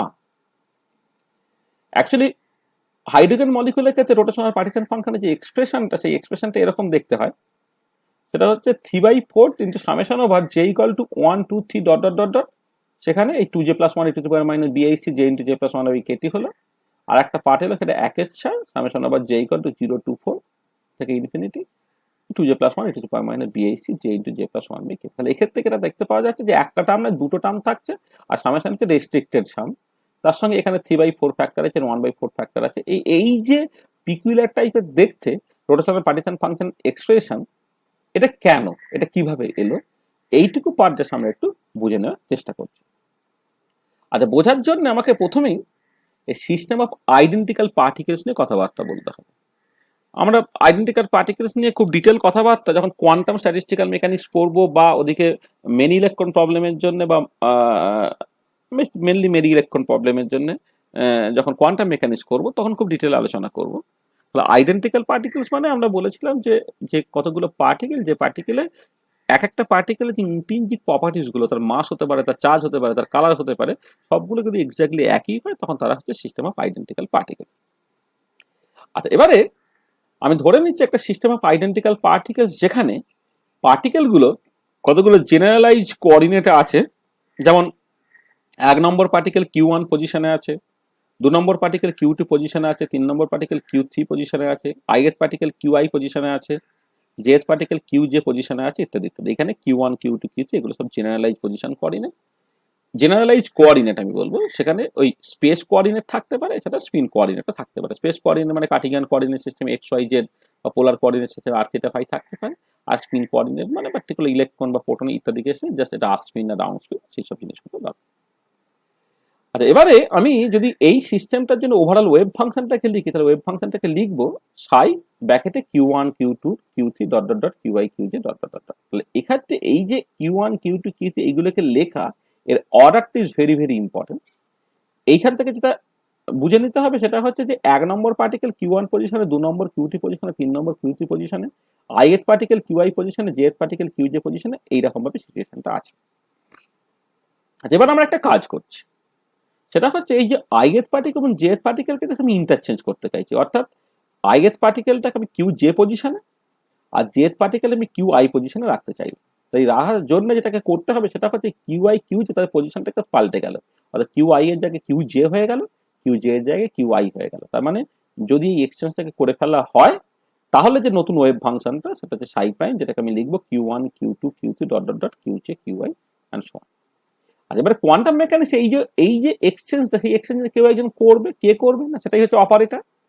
যে অপারেটর এই এক্সচেঞ্জটাকে করে তাকে আমি জাস্ট বলছি এটা অ্যাকচুয়ালি পারমুটেশন অপারেটর। আর দুটো পার্টিকেল যদি থাকে তাহলে এটা টু পার্টিকেল ইন্টারচেঞ্জ অপারেটর আমি বলতে পারি তাকে, যেটা হচ্ছে permutation operator. Permutation operator two particle সিস্টেমের ক্ষেত্রে PIJ, সেটা সাই Q1 Q2 Q3 QI QJ এর উপরে কাজ করে, জাস্ট QI QJ তাদের পজিশনটাকে জাস্ট পাল্টে দিল। তাহলে পারমুটেশন অপারেটর হচ্ছে একটা অপারেটর, যে অপারেটরটা বেসিক্যালি দুটো আইডেন্টিক্যাল পার্টিকেল এক্সচেঞ্জ করে দেয়। আচ্ছা, এবার এই পারমুটেশন অপারেটরের কতগুলো ইম্পর্টেন্ট প্রপার্টি আছে। প্রথম কথা হচ্ছে পারমুটেশন অপারেটর একটা লিনিয়ার অপারেটর। লিনিয়ার অপারেটর মানে হচ্ছে যদি permutation operator CI psi i plus C2 সাইটের উপরে কাজ করে, সেটা C1 into permutation operator psi i plus C2 into permutation psi 2, এটা হয়ে যায়। এটা লিনিয়ার অপারেটরের জাস্ট ডেফিনেশন। আচ্ছা, সেকেন্ড ইম্পর্টেন্ট পয়েন্ট হচ্ছে পারমুটেশন অপারেটর স্কোয়ার, সেটা বেসিক্যালি আইডেন্টিটি অপারেটর। মানে আমি পারমুটেশন অপারেটর দুবার কাজ করি, তাহলে প্রথমবার IJ ইন্টারচেঞ্জ করে JI হয়ে গেল, সেকেন্ড বার আবার JI ইন্টারচেঞ্জ করে IJ হয়ে গেল, অর্থাৎ আমি আগের জায়গাতে আবার ফিরে এলাম। তার মানে PIJ দুবার কাজ করা বা তার PIJ স্কোয়ারটা কাজ করা মানে কিছুই না করারকে কোয়ান্টাম মেকানিক্সে বলা আইডেন্টিটি অপারেটর। PIJ স্কোয়ারটা বেসিক্যালি I হয়ে গেল। আচ্ছা, আরেকটা ভেরি ভেরি ইম্পর্টেন্ট পয়েন্ট সেটা হচ্ছে যে আমরা দেখবো যে পারমুটেশন অপারেটরের যে আইগেন ভ্যালুস গুলো, সেটার যা দুটোই অ্যালাউড ভ্যালু থাকতে পারে, একটা হচ্ছে +1 একটা -1। আর সেটা দেখানোর জন্য আমি কি করছি না, আমি একটা ফাংশন কনসিডার করছি সাই, যেটা basically eigen function of PIJ operator with the eigen value alpha. আজ এবারে PIJ অপারেটরটা আমি দুবার কাজ করাচ্ছি, তাহলে সেকেন্ড টাইম যখন কাজ করলাম, অর্থাৎ PIJটা আর একবার যখন এর উপরে কাজ করছে, অর্থাৎ আর একবার এইটার উপরে কাজ করছে, তখন এই আলফাটাকে আমি জাস্ট আগে নিয়ে চলে আসতে পারি, কারণ এটা অ্যাকচুয়ালি একটা লিনিয়ার অপারেটর। PIJটা একটা লিনিয়ার অপারেটর, তাহলে আলফাটা আগে চলে এলো। PIJ সাই এর উপর আরেকবার কাজ করে আরেকটা আলফা চলে আসবে, মানে আলফা স্কোয়ার সাই এটা হয়ে গেল। কিন্তু অ্যাকচুয়ালি PIJ স্কোয়ারটা যদি কোনো একটা সাই এর উপরে কাজ করে, PIJ স্কোয়ার যেটা আইডেন্টিটি অপারেটর, কোনোই কিছু চেঞ্জ না করার কথা, অর্থাৎ এইটা অ্যাকচুয়ালি আমায় দেবে সাই। আর যদি আমি P Sai equal to alpha সাই লিখি, তাহলে সেখান থেকে আমি পেয়ে গেলাম আলফা স্কোয়ার সাই। তার মানে এটা দাঁড়াচ্ছে সাইটা সেটা আলফা স্কোয়ার সাই। তাহলে দুদিক সাই যেহেতু আরবিট্রারি, দুদিক থেকে সাই বাদ দিয়ে দিলাম, তাহলে আলফা স্কোয়ার ইকুয়াল টু 1 হয়ে গেল, সেখান থেকে আলফা ইকুয়াল টু +-1 হয়ে গেল। তো যেটা ইজ ভেরি ভেরি ইম্পর্টেন্ট সেটা হচ্ছে আইগেন ভ্যালু যে পারমিউটেশন অফ আর +1 আর -1। আর এবারে যদি এই আইগেন ভ্যালুটাকে +1 ধরতাম তাহলে কি হতো, তাহলে এই যে পি আই যে সাই ইকুয়াল টু আলফা, সেই আলফার জায়গায় যদি +1 বসিয়ে দিই তাহলে পরিষ্কার দেখতে পাওয়া যাচ্ছে যে এই ডান দিকটা যেমন ছিল তাই রয়ে গেল, কিন্তু বাঁ দিকটা কি হচ্ছে যে পি আই যে সাই এর উপরে কাজ করা মানে এই কিউ আই কিউ যে তাদের পজিশনটা ইন্টারচেঞ্জ হয়ে যাবে, অর্থাৎ সাই Q1 Q2 Q3 dot dot dot Qj Qi equal to Sai Q1 Q2 Q3 dot dot dot Qi Qj, অর্থাৎ এই দুটো পার্টিকেল আই এবং জে তাদেরকে ইন্টারচেঞ্জ করলেও কিন্তু কিছু পাল্টাচ্ছে না। তাহলে যদি না পাল্টায় তখন এই সাইটাকে বলা হবে যে সিমেট্রিক ফাংশন। তার মানে দেখা গেল এই এই আলফা যখন 1 তখন সাইটা হচ্ছে symmetric with respect to interchange of two identical particles. ঠিক একই রকম করে যদি আলফার জায়গায় আমি -1 বসিয়ে দিই তাহলে আলফার জায়গায় -1 বসাতে পরিষ্কার দেখতে পাচ্ছি যে সাই ডট ডট ডট কিউ যে QI equal to minus Sai QI Q, যত ইন্টারচেঞ্জ করলে একটা মাইনাস সাইন আসে তখন আমি বলবো যে সাই is antisymmetric with respect to interchange. তাহলে এই অ্যানালিসিস থেকে যেটা বোঝা গেল সেটা হচ্ছে যে eigen functions of permutation operator is either symmetric or antisymmetric with respect to interchange of any two particle. আর এবারে কথাটা হচ্ছে যে what should be the nature of the wave functions for a system of quantum identical particles which are indistinguishable? আমরা একটা জিনিস খেয়াল রাখবো সেটা হচ্ছে যে পারমুটেশন অপারেটরের আইগেন ফাংশনস থেকে যে ওয়েভ ফাংশন হবে এর কিন্তু কোনো বাধ্যবাধকতা নেই। ওয়েভ ফাংশন মানে হচ্ছে হ্যামিল্টনিয়ান অপারেটরের আইগেন ফাংশন।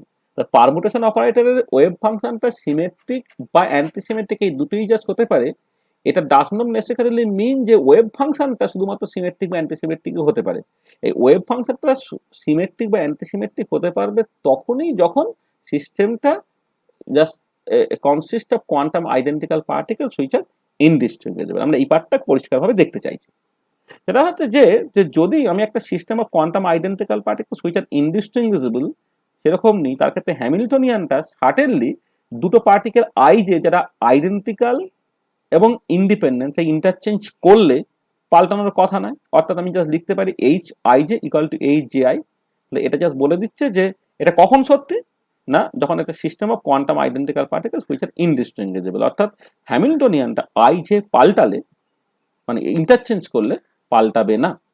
আর এবারে আমি যেটা করছি যে পারমুটেশন অপারেটরটা এইচ আই জে সাই এর উপরে কাজ করাচ্ছে। তাহলে এবারে কথা হচ্ছে পারমুটেশন অপারেটর কাজেই হচ্ছে যেখানে আই জে পাবে সেটাকে জে আই করে দেবে। তাহলে এইচ আই জেটাকে এই জে আই করে দিল, আর সাই যেটা Q1 Q2 Q3 QI Q J ছিল সেটাকে কিউ জে কিউআই করে দিল। তাহলে এবারে কথা হচ্ছে যে এই জে আইটা বেসিক্যালি এইচ আই জে, আর psi Q1 Q2 Q3 dot dot dot Q J Q আইটাকে আমি আবার লিখতে পারি পিআই জে সাই ইন্টু এটা, কারণ এইটা এর উপরে কাজ করলে আই জে ইন্টারচেঞ্জ হয় এটা হয়ে যাবে। তারপরে পরিষ্কার দেখতে পাওয়া গেল PI J H R H PI J তারা বেসিক্যালি সমান হয়ে গেল। তার মানে বেসিক্যালি পিআই জে এবি একে অপরের সাথে কমিউট করতে, সেটা পরিষ্কার দেখতে পেয়ে গেল। তাহলে যেটা বোঝা যাচ্ছে যে পারমুটেশন অপারেটর হ্যামিল্টনিয়ানের সাথে অলওয়েজ কমিউট করে। আর এবারে এখানে কোয়ান্টাম মেকানিক্স একটা প্রিন্সিপালের কথা মাথায় রাখতে হবে। আমরা জানি যে the necessary and sufficient condition for two operators to have simultaneous eigenfunction is that they must commute. তার মানে এটা দাঁড়াচ্ছে কি দুটো অপারেটর যদি কমিউট করে তাদের simultaneous set of eigen functions থাকবে। অর্থাৎ যদি এ বি দুটো অপারেটর তারা কমিউট করে তাহলে কোন একটা ফাংশন সাই যদি এর আইগেন ফাংশন সেটা বি এর আইগেন ফাংশনস হবে এন্ড ভাইস ভার্সা। মানে অর্থাৎ এসআই ইকুয়াল টু যদি আলফা সাই হয়, বিসাই ইকুয়াল টু যদি বিটা সাই হয়, অর্থাৎ সাই যদি এ আর বি এর সাইমালটেনিয়াস আইগেন ফাংশনস হয় তাহলে এবি সার্টেনলি কমিউট করবে। এই থিওরেমটা বেসিক্যালি সেটাই বলে, যেটা কোয়ান্টাম মেকানিক্সের ভেরি ভেরি ইম্পর্টেন্ট থিওরেম। যখন কোয়ান্টাম মেকানিক্স এটা পড়া হবে বা অলরেডি পড়া হয়ে গেছে তোমাদের, তোমরা এটা নিশ্চয়ই জানো। তাহলে আমাদের পার্টিকুলার কেসে আমরা দেখলাম যে পারমুটেশন অপারেটর হ্যামিল্টনের সাথে কমিউট করছে। পারমুটেশন অপারেটর যদি হ্যামিল্টনিয়ান অপারেটরের সাথে কমিউট করে তাহলে পারমুটেশন অপারেটর আইগেন ফাংশনগুলো সেটা হ্যামিল্টনিয়ানের আইগেন ফাংশনস হবে, কিন্তু হ্যামিল্টনিয়ান আইগেন ফাংশনই বেসিক্যালি ওয়েভ ফাংশন। তার মানে কি দাঁড়ালো, তাহলে কোন একটা পার্টিকুলার ফাংশন যেটা হ্যামিল্টনিয়ান আইগেন মানে কোন একটা system of quantum identical particle যারা ইনডিস্টিংগুইশেবল তাদের জন্য পারমুটেশন অপারেটর হ্যামিল্টনের সাথে কমিউট করছে। কোন একটা ফাংশন যদি হ্যামিল্টনিয়ান আইগেন ফাংশন হয় পারমুটেশন অপারেটর আইগেন ফাংশন হবে। আর হ্যামিল্টন আইগেন ফাংশন মানে ওয়েভ ফাংশন। আবার পারমুটেশন অপারেটরের eigen function necessarily either symmetric না হলে antisymmetric with respect to interchange হবে। তার মানে কি দাঁড়াচ্ছে যে for system of quantum identical particles which are indistinguishable তাদের জন্য ওয়েভ ফাংশনটা must be either symmetric or antisymmetric with respect to interchange of any two identical particles. কি হলো, for system of quantum identical particles which are indistinguishable The overall wave function must be either symmetric or antisymmetric with respect to the interchange of any two particle. This is known as the indistinguishability principle. তাহলে এখানে indistinguishability কোথা থেকে আসছে? না, ইনডিস্টিংগুইশেবল হলে তখনই কেবলমাত্র হ্যামিল্টনিয়ানটায় এই যে আই যে ইন্টারচেঞ্জ করে পাল্টায় না, যদি না পাল্টায় তখনই কেবলমাত্র পারমুটেশন অপারেটর হ্যামিল্টনের সাথে কমিউট করবে, তখনই হচ্ছে eigen functions of the Hamiltonian operator সেটা eigen function of the permutation operator হয়ে যাবে। আর পারমুটেশন অপারেটরের আইগেন ফাংশনগুলো যেহেতু আইদার সিমেট্রিক বা অ্যান্টিসিমেট্রিক আমরা অলরেডি দেখিয়েছি, করেসপন্ডিং হ্যামিল্টনের আইগেন ফাংশনস অর্থাৎ ওয়েভ ফাংশনসগুলো must be either symmetric or antisymmetric. This is known as the indistinguishability principle. অর্থাৎ যদি quantum system of quantum identical particle যারা ইনডিস্টিংগুইশেবল তাদের জন্য যে ওয়েভ ফাংশন আমি যখন লিখবো সেটাকে অবশ্যই সিমেট্রিক নাহলে অ্যান্টিসিমেট্রিক হতে হবে। যদি কোনো একটা ফাংশন নাইদার সিমেট্রিক নন অ্যান্টিসিমেট্রিক হয় তাহলে সেই ওয়েভ ফাংশনগুলো কোনো রকমভাবেই অ্যাকসেপ্টেবল হবে না। আর এবারে রিলেটিভিস্টিক কোয়ান্টাম ফিল্ড থিওরি থেকে যেটা দেখতে পাওয়া গেল যে যদি ওভারঅল স্পিন সেটা ইন্টিজার হয় অর্থাৎ 0, 1, 2, 3, 4 ইত্যাদি ইত্যাদি হয়, তাদের জন্য দেখা যায় ওভারঅল ওয়েভ ফাংশনটা সিমেট্রিক হয়। তাহলে এই যে ওভারঅল ওয়েভ ফাংশনটা সিমেট্রিক হচ্ছে অর্থাৎ স্পিনের সাথে ওভারঅল ওয়েভ ফাংশন সিমেট্রিক হওয়া বা অ্যান্টিসিমেট্রিক হওয়া সম্পর্ক আছে। তাহলে রিলেটিভিস্টিক কোয়ান্টাম মেকানিক্স থেকে যেহেতু আমরা বুঝে গেলাম যে যদি ওভারঅল স্পিনটা ইন্টিগ্রাল হয় 0, 1, 2, 3, 4 হয়, তার ক্ষেত্রে overall wave function symmetric with respect to interchange যখন হচ্ছে সেই ধরনের পার্টিকেলগুলোকে বলা হবে বোসনস। অন দ্য আদার হ্যান্ড যদি আমার স্পিন কোয়ান্টাম নাম্বারটা সেটা হাফের অর ইন্টিগ্রাল মাল্টিপল হয়, তাদের ক্ষেত্রে দেখতে পাওয়া যায় ওভারঅল ওয়েভ ফাংশন অ্যান্টিসিমেট্রিক হয় এবং তাদেরকে বলা হবে ফেরিমিয়ন। তার মানে এটা দাঁড়ালো যে কোয়ান্টাম আইডেন্টিক্যাল পার্টিকেল যারা ইনডিস্টিংগুইশেবল তাদেরকে দুটো ক্যাটাগরিতে ভাগ করা যেতে পারে, একজন হচ্ছে বোসনস আর হচ্ছে ফেরমিয়নস। বোসনসের জন্য আমার সিমেট্রিক ওয়েভ ফাংশন আর ফেরমিয়নসের জন্য অ্যান্টিসিমেট্রিক ওয়েভ ফাংশন। বোসনের জন্য আমার ওভারঅল স্পিনটা হচ্ছে ইন্টিগ্রাল, ফেরমিয়নসের জন্য ওভারঅল স্পিনটা হচ্ছে হাফের অর ইন্টিগ্রাল মাল্টিপল। এছাড়া বোসন এবং ফেরমিয়নসের যে অন্যান্য যে সমস্ত ডিফারেন্সেসগুলো আছে সেটা অলরেডি আমরা আগে একবার আলোচনা করেছিলাম, এটা নিয়ে আমরা পরে আবার ডিটেল আলোচনা করবো যখন আমরা system of quantum identical particles নিয়ে আরো ডিটেল আলোচনাটাকে করতে থাকবো। আর এখানে যেটা বলে যে ইলেকট্রন এবং প্রোটন তারা অ্যাকচুয়ালি ফেরিমিয়ন, সেখানে তাদের ক্ষেত্রে ওভারঅল ওয়েভ ফাংশন থেকে অ্যান্টিসিমেট্রিক হবে, এটা মাথায় রাখতে হবে। আচ্ছা, এবারে একটা জিনিস যেটা মাথায় রাখা সেটা হচ্ছে এই যে পার্টিকুলার ইলেকট্রন বা প্রোটন এদের জন্য এখানে আমি ওভারঅল ওয়েভ ফাংশনটাকে দেখি, ওভারঅল ওয়েভ ফাংশনের দুটো পার্ট থাকে, একটা হচ্ছে স্পেস পার্ট, একটা হচ্ছে স্পিন পার্ট। এই যে স্পেস পার্টটা সেটা space coordinate X Y Z বা আর থিটা ফাই এদের উপর ডিপেন্ড করে, আর স্পিন পার্টটা সেটা বেসিক্যালি আপ স্পিন না ডাউন স্পিন তাদের উপরে জিনিসটা নির্ভর করছে। আর আমাকে যেটা দেখতে হবে সেটা হচ্ছে এই overall wave function this has to be antisymmetric. এটা যদি অ্যান্টিসিমেট্রিক হয় তাহলে এইটা সিমেট্রিক হলে এটা অবশ্যই অ্যান্টিসিমেট্রিক হতে হবে, আর এইটা অ্যান্টিসিমেট্রিক হলে এটা অবশ্যই সিমেট্রিক হতে হবে। সেই মতো করে আমরা একটা জাস্ট টেবিল করে দিয়েছি যে স্পেস পার্ট সিমেট্রিক, স্পিন পার্টও সিমেট্রিক, আর স্পেস পার্ট অ্যান্টিসিমেট্রিক, স্পিন পার্টও অ্যান্টিসিমেট্রিক। এই দুটো ক্ষেত্রে ওভারঅল স্পিন অরবিটাল যেটা সাই সেটা সিমেট্রিক হয়ে যাবে। এই দুটো আমি কোনো রকমভাবে ফেরিমিয়নিক সিস্টেমের জন্য অ্যাকসেপ্ট করতে পারবো না। স্পেস পার্ট যদি সিমেট্রিক আর তার সঙ্গে স্পিন পার্ট যদি অ্যান্টিসিমেট্রিক হয়, অথবা space part antisymmetric, spin part যদি সিমেট্রিক হয়, তাহলে ওভারঅল স্পিন অরবিটালটা হচ্ছে অ্যান্টিসিমেট্রিক হয়ে যাবে। এই দুটো ফেরিমিয়নিক সিস্টেমের জন্য অ্যাকসেপ্টেবল হবে। তাহলে এই যে সামান্য ইন্ট্রোডাকশনটা দেওয়া হলো যে কোয়ান্টাম আইডেন্টিক্যাল পার্টিকেলস, তাহলে আমি কি বললাম একটু বলে নিই ভালো করে। System of quantum identical particles যারা ইনডিস্টিংগুইশেবল তাদের জন্য overall wave function must be either symmetric or antisymmetric with respect to interchange of any two identical particles. Bosonic সিস্টেমের জন্য overall wave function symmetric, fermionic সিস্টেমের জন্য overall wave function antisymmetric। এবারে ফেরমিয়নিক wave functions যেটার মধ্যে একটা স্পেস পার্ট একটা spin part থাকতে পারে, স্পেস পার্ট যদি সিমেট্রিক হয় তাহলে স্পিন পার্ট অ্যান্টিসিমেট্রিক হবে, আর স্পেস পার্ট অ্যান্টিসিমেট্রিক হলে স্পিন পার্ট হচ্ছে সিমেট্রিক হবে। এটা নিয়ে ডিটেল আলোচনা আমরা আরেকটা ক্লাসে করব, যেখান থেকে খুব ইজিলি কিরকম ভাবে পাউলিজ এক্সক্লুশন প্রিন্সিপাল চলে আসে বা মেনি ইলেকট্রন প্রবলেমের ক্ষেত্রে কেমন করে অ্যান্টিসিমেট্রিক ওয়েভ ফাংশন বের করা যায়। আমরা দেখবো স্ল্যাটার ডিটারমিনেন্টাল ওয়েভ ফাংশন যেটা বেসিক্যালি অ্যান্টিসিমেট্রিক প্রপার্টিকে ফলো করে। এটা নিয়ে আমরা ডিটেলে পরে আলোচনা করছি। আচ্ছা, এবারে আমাদের সিচুয়েশনে কি হচ্ছে না, যেটা হাইড্রোজেন যে মলিকুল, এই হাইড্রোজেন মলিকুলের ক্ষেত্রে আমরা যেটা দেখব যে নেচারে হাইড্রোজেন মলিকুলে যে দুটো হাইড্রোজেন অ্যাটম আছে, দুটো হাইড্রোজেন অ্যাটমের মধ্যে দুটো প্রোটন আছে, তাহলে এটাও বেসিক্যালি একটা টু পার্টিকেল প্রবলেম। দুটো প্রোটন তারা আইডেন্টিক্যাল অ্যান্ড ইনডিস্টিংগুইশেবল। আচ্ছা, এই পার্টিকুলার কেসে ওভারঅল ওয়েভ ফাংশনটা কিন্তু একই রকমভাবে অ্যান্টিসিমেট্রিক হতে হবে।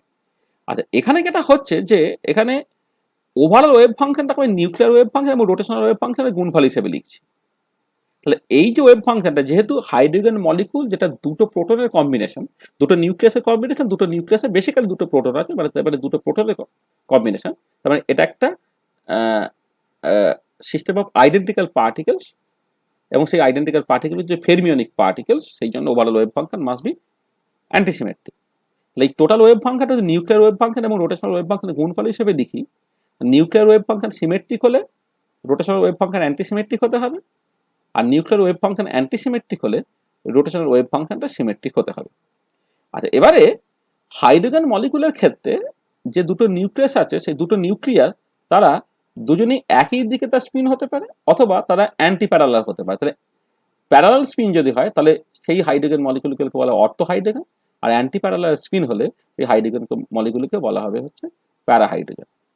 আচ্ছা, এবার অর্থো হাইড্রোজেনের জন্য যে করসপন্ডিং যে স্পিন নিউক্লিয়ার স্পিন স্টেটস যেগুলো, তার এই তিনটে পসিবিলিটি হতে পারে, যে দুটো প্রোটনই তারা আপ স্পিনে আছে, অথবা দুজনেই ডাউন স্পিনে আছে, অথবা এই পজিটিভ কম্বিনেশনটা আছে, প্রথমটা আপ স্পিন পরেরটা ডাউন স্পিন, আর প্রথমটা ডাউন স্পিন পরেরটা আপ স্পিন, তাদের পজিটিভ কম্বিনেশন। তাহলে এই যে তিনটে কম্বিনেশন, এই তিনটে কম্বিনেশন অর্থ নিউক্লিয়াসের জন্য, হ্যাঁ, মানে অর্থো হাইড্রোজেনের জন্য। আচ্ছা, এই যে একটা টু পার্টিকেল প্রবলেমের জন্য এখানে দুটো ইলেকট্রন হতে পারে, দুটো প্রোটনের ক্ষেত্রে প্রোটন হতে পারে, এই যে চারটি যে পসিবল স্পিন স্টেট হতে পারে, এটা যখন আমি ওই কোয়ান্টাম আইডেন্টিক্যাল পার্টিকেলস তার কোয়ান্টাম মেকানিক্স নিয়ে আলোচনা করব, তখন খুব ভালো করে বুঝে নেবো। জাস্ট এইটুকু জাস্ট বুঝে নেওয়া যায় যে এই পার্টিকুলার ক্ষেত্রে দুজনই আপ স্পিন, এটা দুজনই ডাউন স্পিন, আর এক্ষেত্রে একটা আপ স্পিন একটা ডাউন স্পিন, কিন্তু তাদের পজিটিভ কম্বিনেশন। এবং যদি আমি এই যে তিনটে করসপন্ডিং স্পিন ওয়েভ ফাংশনস পেলাম বা নিউক্লিয়ার ওয়েভ ফাংশনস পেলাম, আমি যদি 1 নম্বর এবং 2 নম্বর ইলেকট্রনগুলোকে ইন্টারচেঞ্জ করি, তাহলে আলফা 1 আলফা 2টা হয়ে যাবে আলফা 2 আলফা 1, দুটো বেসিক্যালি একই। সিমিলারলি বিটা 1 বিটা 2 হয়ে যাবে বিটা 2 বিটা 1, বেসিক্যালি একই। এখানেও তাই, ইন্টারচেঞ্জ করে এইটা এখানে চলে যাবে, এটা এখানে চলে যাবে। তাহলে এই তিনটে সিচুয়েশনে আমি দেখতে পাচ্ছি ওভারঅল যে নিউক্লিয়ার স্পিনটা সেটা কিন্তু সিমেট্রিক। আর প্যারাহাইড্রোজেনের জন্য অ্যান্টিসিমেট্রিক নিউক্লিয়ার ওয়েভ ফাংশনস হয়, তার ক্ষেত্রে এটা জাস্ট নেগেটিভ কম্বিনেশন নিতে হবে। এবার এখানে যদি আমি আলফা 1 মানে 1 নম্বর এবং 2 নম্বর ইলেকট্রনের পজিশনগুলো ইন্টারচেঞ্জ করি, তাহলে এটা হয়ে যাবে আলফা 2 বিটা 1, যেটা বেসিক্যালি এটার সঙ্গে সমান, কিন্তু মাইনাস এখানে থাকার জন্য আলটিমেটলি এটা দাঁড়া যাবে যে ইন্টারচেঞ্জ করলে যেটা পাবো সেটা হচ্ছে এটা সমান but with a negative sign, অর্থাৎ অ্যান্টিসিমেট্রিক ওয়েভ ফাংশন। তার মানে এটা দাঁড়াচ্ছে সেটা হচ্ছে এই যে নেচারে যে অর্থো হাইড্রোজেন আছে তার ক্ষেত্রে নিউক্লিয়ার যে ওয়েভ ফাংশনটা বা নিউক্লিয়ার স্পিনটা সেটা হচ্ছে সিমেট্রিক, হয়রাজ যখন প্যারাহাইড্রোজেন আমি কনসিডার করছি তার ক্ষেত্রে নিউক্লিয়ার ওয়েভ ফাংশন যেটা সেটা বেসিক্যালি অ্যান্টিসিমেট্রিক। আচ্ছা, আর একটা জিনিস এখান থেকে পরিষ্কার, সেটা হচ্ছে যে এক্ষেত্রে এই যে দুটো প্রোটন আছে সেই ধরনের সিস্টেমের ক্ষেত্রে যে চারটে পসিবিলিটির মধ্যে তিনটি হচ্ছে সিমেট্রিক, যেটা অর্থের সঙ্গে অ্যাসোসিয়েটেড, আর একটা অ্যান্টিসিমেট্রিক, এটা প্যারার সাথে অ্যাসোসিয়েটেড। তার মানে বোঝা যাচ্ছে নেচারে ইউজুয়ালি অর্থ এবং প্যারাহাইড্রোজেনের রেশিওটা সেটা হবে 3:1। আচ্ছা, এবারে অর্থো হাইড্রোজেনের জন্য যদি আমার নিউক্লিয়ার ওয়েভ ফাংশন সিমেট্রিক হয়, তাহলে আর প্যারাহাইড্রোজেনের জন্য সেটা নিউক্লিয়ার ওয়েভ ফাংশন অ্যান্টিসিমেট্রিক যদি হয়, তাহলে আমি কিন্তু যখন রোটেশনাল ওয়েভ ফাংশনটাকে দেখব, অর্থো হাইড্রোজেনের জন্য যেখানে নিউক্লিয়ার ওয়েভ ফাংশনটা সিমেট্রিক হয়ে গেছে, তার মানে রোটেশনাল ওয়েভ ফাংশনটা অ্যান্টিসিমেট্রিক হয়ে যাবে। আর প্যারাহাইড্রোজেনের জন্য কিন্তু নিউক্লিয়ার ওয়েভ ফাংশনটা অ্যান্টিসিমেট্রিক হয়ে যাচ্ছে, তাহলে রোটেশনাল ওয়েভ ফাংশনটা হচ্ছে সিমেট্রিক হয়ে যাবে। আচ্ছা, এবারে রোটেশনাল ওয়েভ ফাংশন, রোটেশনাল যে কোয়ান্টাম নাম্বার যদি 1 2 3 ইত্যাদি ইত্যাদি হয়, তাহলে রোটেশনাল ওয়েভ ফাংশনটা অ্যান্টিসিমেট্রিক হয়। আর যদি জে এর পসিবল ভ্যালু 0 2 4 ইত্যাদি ইত্যাদি হয়, তাহলে রোটেশনাল ওয়েভ ফাংশনটা হচ্ছে সিমেট্রিক হয়। তার মানে কি দাঁড়ালো না, অর্থো হাইড্রোজেন যার ক্ষেত্রে নিউক্লিয়ার ওয়েভ ফাংশনটা যেহেতু সিমেট্রিক, রোটেশনাল ওয়েভ ফাংশনটা অ্যান্টিসিমেট্রিক হতে হবে, সেই জন্য জে এর পসিবল ভ্যালু 1 3 5 ইত্যাদি হতে পারে। আর প্যারাহাইড্রোজেনের জন্য যেহেতু নিউক্লিয়ার ওয়েভ ফাংশনটা অ্যান্টিসিমেট্রিক, তাহলে রোটেশনাল ওয়েভ ফাংশনটা সিমেট্রিক হবে, অর্থাৎ জে এর পসিবল ভ্যালু হবে 0 2 4 ইত্যাদি ইত্যাদি। সেই জন্য আমরা যেটা করছি যে এইখানে যে জে এর ভ্যালু 1 3 5 ডট ডট ডট, অর্থাৎ অড ইন্টিগ্রাল ভ্যালুগুলো জাস্ট নিচ্ছি 1 3 5 ডট ডট ডট ডট, এটা হচ্ছে অর্থো হাইড্রোজেনের জন্য। আর জে ইকুয়াল টু 0 2 4 এইসব নিচ্ছে, এটা হচ্ছে প্যারাহাইড্রোজেনের জন্য। আর অর্থো হাইড্রোজেনের জন্য যেহেতু নেচারে এই যে চারটে যে পসিবিলিটি, চারটে পসিবিলিটির মধ্যে হচ্ছে তিনটেই হচ্ছে অর্থো হাইড্রোজেন, তাহলে এর কন্ট্রিবিউশন থাকবে 3/4 আর প্যারা কন্ট্রিবিউশন থাকবে 1/4। এবং এইখান থেকে আমি বুঝে গেলাম যে হাইড্রোজেন মলিকুলের ক্ষেত্রে actually rotational wave function, rotational partition ফাংশনটা এরকম ফর্মটা কেন আসছে। তাহলে এই যে পরের পার্টটা আমি আলোচনা করলাম কিছুটা ডিটেলে, এটা আমরা আবার যখন কোয়ান্টাম মেকানিক্স পড়ে নেব তখন পরিষ্কার বুঝতে পারা যাবে যে কেন ওভারঅল ওয়েভ ফাংশনটা অ্যান্টিসিমেট্রিক হচ্ছে, বা ফেরিমিওনিক সিস্টেমে যে ওভারঅল ওয়েভ ফাংশনটা অ্যান্টিসিমেট্রিক হয়ে যাওয়াটা, এটাকে বলা যায় অ্যান্টিসিমেট্রিক প্রিন্সিপল, সেইটা এবং সেই নিয়ে ডিটেল আলোচনা আমরা করবো। তাহলে এখানে এটা মাথায় রাখতে হবে যে হাইড্রোজেন মলিকুল যদিও সেটা হোমোনিউক্লিয়ার ডায়াটোমিক মলিকুল, কিন্তু তার পার্টিশন ফাংশন লেখার সময় একটু কেয়ারফুলি লিখতে হবে, কারণ এক্ষেত্রে অর্থ এবং প্যারা হাইড্রোজেন দুজন থেকে যাওয়ার জন্য অর্থ হাইড্রোজেনের ক্ষেত্রে একটা 3/4 ফ্যাক্টর থাকবে, তার সঙ্গে এই সামেশন আবার যে যখন আমি করছি জে এর জাস্ট অড ইন্টিগ্রাল ভ্যালুগুলো রেখে নিতে হবে, আর প্যারা হাইড্রোজেনে 1/4 একটা ওয়েটেজ থাকবে, তার সঙ্গে জে এর পসিবল ভ্যালুগুলো 0 to 4 ইত্যাদি ইত্যাদি হতে হবে। আমরা এখানেই শেষ করব। জাস্ট আর একটা যেটা স্ট্যাটিস্টিক্যাল মেকানিক, মানে পার্টিশন ফাংশনের সঙ্গে যে ডিরেক্টলি অ্যাসোসিয়েটেড তা নয়, কিন্তু রোটেশনাল মোশন এবং স্ট্যাটিস্টিক্যাল মেকানিক্স তার সঙ্গে অ্যাসোসিয়েটেড, সেটা হচ্ছে এই যে যখন আমরা মাইক্রো স্পেকট্রোস্কোপি বা রোটেশনাল স্পেকট্রোস্কোপি কনসিডার করি তখন একটা জিনিস ইম্পর্টেন্ট, সেটা হচ্ছে যে ইন্টেন্সিটি, রিলেটিভ ইন্টেন্সিটি, সেটা রিলেটিভ পপুলেশনের উপরে নির্ভর করে। এবারে এই ম্যাক্সওয়েল বোলম্যান ডিস্ট্রিবিউশন বা বোলম্যান ডিস্ট্রিবিউশন থেকে আমরা পরিষ্কার দেখেছি যে যে জেথ লেভেলে পপুলেশনটা with respect to ground level সেটাকে লিখতে পারা যায় জিজে বাই জি0 E to the power minus delta epsilon J by KT, যেখানে ডেল্টা এপসাইলন যেটা হচ্ছে জেথ লেভেলের এনার্জি মাইনাস গ্রাউন্ড লেভেলের এনার্জি, আর জি0 এবং জি0 যথাক্রমে জেথ লেভেল এবং গ্রাউন্ড লেভেলের ডিজেনারেসি গুলো। আচ্ছা, এবারে এই জিজের ভ্যালুটা বেসিক্যালি 2j+1, জি0টা 1, আর ডেল্টা এপসাইলন জে, যেটা epsilon J minus epsilon zero যেহেতু 0 হয়ে গেল, তাহলে এটা দাঁড়াচ্ছে যে এই অ্যাকচুয়ালি এটা 2j+1 to the power minus BIC J into j+1 by KT. মানে এটা দাঁড়াচ্ছে যে যে রিলেটিভ পপুলেশন বা রিলেটিভ ইন্টেন্সিটিটা তার উপর যে জে ডিপেন্ডেন্সটা হচ্ছে এরকম এক্সপ্রেশন দিয়ে যাচ্ছে।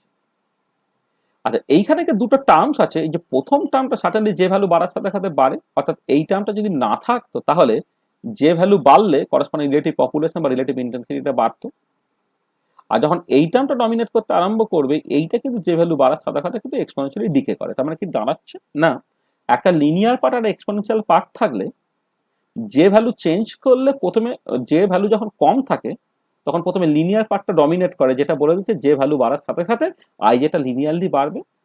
একটা সময় পরে যখন এক্সপোনেনশিয়াল পার্টটা ডমিনেট করবে হায়ার যে ভ্যালুতে, তখন কিন্তু যে ভ্যালু বাড়লে জিনিসটা এক্সপোনেনশিয়ালি কমবে, এবং কনসিকুয়েন্টলি আই জে বা পিজেটা তার জে এর সঙ্গে যদি আমি প্লট করি ছবিটা এরকম দেখতে, জাস্ট জে ইকুয়াল টু 0 তার একটা 1 ভ্যালু পেলাম, সেখান থেকে ওটা প্রথমে বাড়ছে, ওটা ম্যাক্সিমামে পৌঁছাতে, তারপরে ওটা কমছে।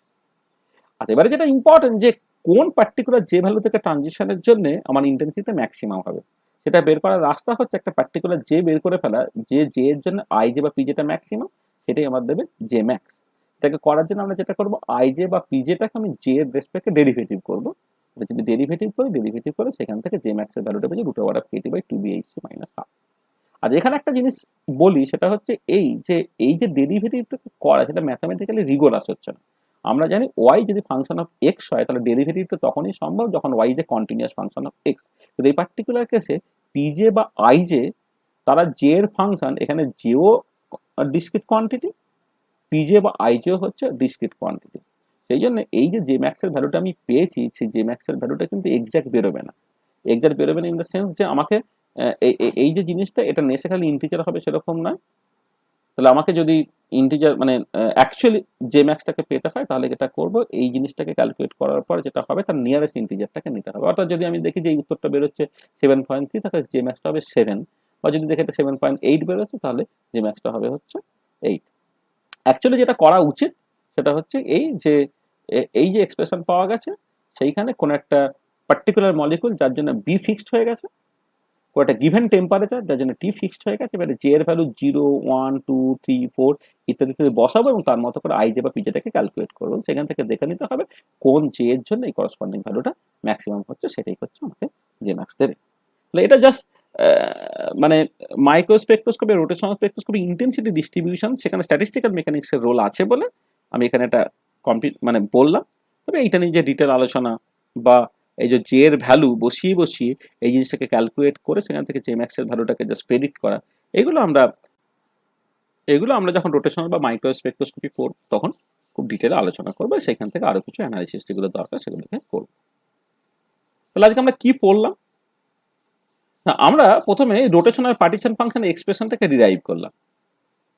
তারপর আমরা ওই যে রোটেশনাল পার্টিশন ফাংশন যেটা প্রথমে হেটেরোনিউক্লিয়ার ডায়াটমিক মলিকুলের ক্ষেত্রে বের করা হয়েছে, হোমোনিউক্লিয়ার বা অন্যান্য মলিকুল বা অ্যাসিমেট্রিক মলিকুলের ক্ষেত্রে রোটেশনাল পার্টিশন ফাংশনটা কি হবে, সেখানে সিমেট্রি নাম্বারটা ইনকর্পোরেট করতে হবে, সেইটা নিয়ে কিছু কমেন্ট করলাম এবং বিভিন্ন পয়েন্ট গ্রুপে যে সমস্ত মলিকুল বিলং করে তার মতো করে সিমেট্রি নাম্বারটার ভ্যালু কত সেটা নিয়ে আলোচনা করলাম। এবং অবভিয়াসলি যেটা আমরা বলেছি যে সিমেট্রি নাম্বার সেটা বেসিক্যালি হচ্ছে number of indistinguishable configuration that can be obtained by simple rotation, সেটা নিয়ে কিছু আমরা কমেন্ট করেছি। আচ্ছা, হাইড্রোজেন মলিকুল তার রোটেশনাল পার্টিশন ফাংশনটা একটা পিকুলিয়ার টাইপের দেখতে, তাহলে সেইটা কেন সেটাকে জাস্টিফাই করার চেষ্টা করেছি এবং সেখান থেকে আমরা নিউক্লিয়ার স্পিনের যে এফেক্টটা সেটা নিয়ে আলোচনা করেছি। সেখান থেকে পারমুটেশন অপারেটর তাদের একটা প্রপার্টি নিয়ে কথাবার্তা বলা হয়েছে, ইনডিস্টিংগুইজেবল প্রিন্সিপাল নিয়ে কথাবার্তা বলা হয়েছে, অ্যান্টিসিমেট্রি প্রিন্সিপাল নিয়ে কিছু কথাবার্তা বলেছি আর কি। এটা সাডেনলি আরো ডিটেলে আলোচনা করার একটা জায়গা আছে, আমরা একটা ফুল লেকচার আমরা ডেডিকেট করবো ফর কোয়ান্টাম আইডেন্টিক্যাল পার্টিকেল, সেখান থেকে অ্যান্টিসিমেট্রিক প্রিন্সিপাল, সেখান থেকে পাউলিক এক্সক্লুশন প্রিন্সিপাল, সেখান থেকে স্ল্যাটার ডিটারমিনেন্টাল ওয়েভ ফাংশন বের করে এই পুরো জায়গাটাতে।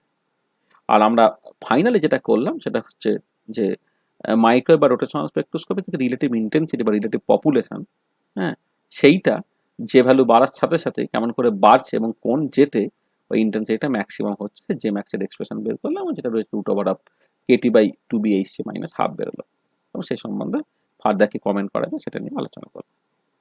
তাহলে মলিকুলার পার্টিশন ফাংশন সেটা বের করার রাস্তায় আমরা প্রথমে ট্রান্সলেশনাল পার্টিশন ফাংশন গত ক্লাসে বলেছি লেকচার 5-এ, আজকের লেকচারে রোটেশনাল পার্টিশন ফাংশন করলাম এবং তার একটা অ্যাপ্লিকেশন দেখার চেষ্টা করলাম।